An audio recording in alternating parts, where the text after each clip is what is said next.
California law, Senate Bill 1383, requires certain businesses to recover excess edible food instead of throwing it away. Your restaurant or store is one of those businesses.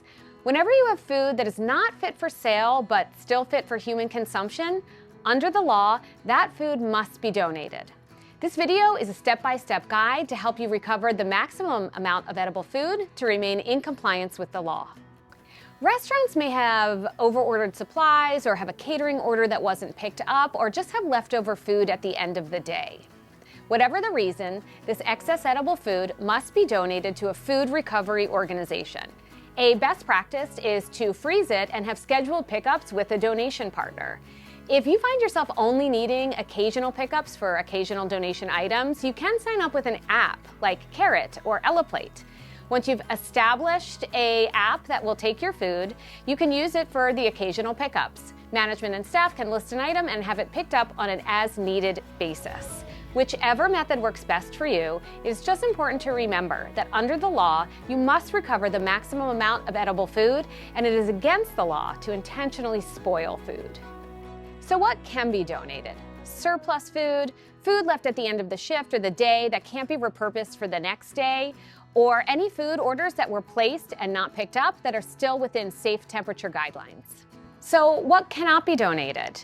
Any food that has been delivered to a customer's table, anything that has been left out of safe temperature guidelines, or something that has not been properly handled, any food from a buffet or salad bar that was a self-serve item, and any leftovers from a customer's table, even if it was served family style. Let's walk through the proper steps for food donation. Remember, these are City of Santa Clarita guidelines. Please check with your management or business to determine if there are specific food donation guidelines at your establishment. Step 1, ensure food is safe to eat and it has been held at the proper temperature. Step 2, label containers. Step 3, keep items separated. And step 4, donate. Remember, a record must be kept of donation partners, amount of food donated in pounds per month, frequency of pickups, and types of food donated.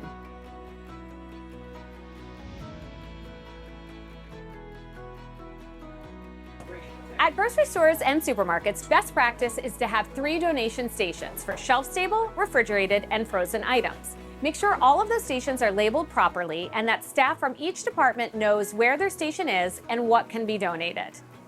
You may have already seen signs that indicate where your donation stations are.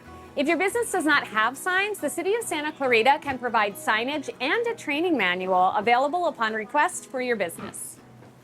What can be donated? All departments can donate food. Deli, produce, prepared foods, frozen foods, bakery items, products that have been damaged but still sealed, ugly produce, products past their best by or sell by date, leftover prepared foods that cannot be sold, orders that were prepared but not picked up, still within safe temperature guidelines, any food item that does not meet your selling guidelines but still safe and acceptable to eat except for baby food and baby formula. What cannot be donated? Food that has been contaminated, food left out of proper temperature, food that exhibits signs of mold or spoilage, food from a self-serve buffet or salad bar, expired baby food or baby formula. All other items are safe to donate regardless of the best by or sell by date on the product. Here are the proper steps for donation at a supermarket or grocery store. Step 1, sort. Check that items are sealed and not so severely damaged that they would be contaminated. Group items by storage temperature: frozen, refrigerated, and room temperature. Step 2, store appropriately. Frozen items should be stored at 0 degrees Fahrenheit or below.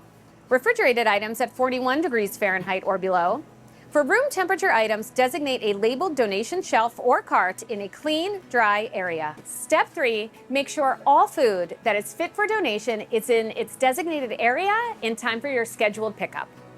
Don't forget, a record must be kept of donation partners, frequency of donations, types of food donated, and amount of pounds per month donated.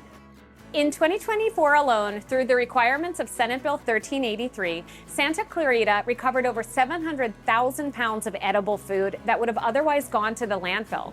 That's over 600,000 meals provided to the members of your community who need it most.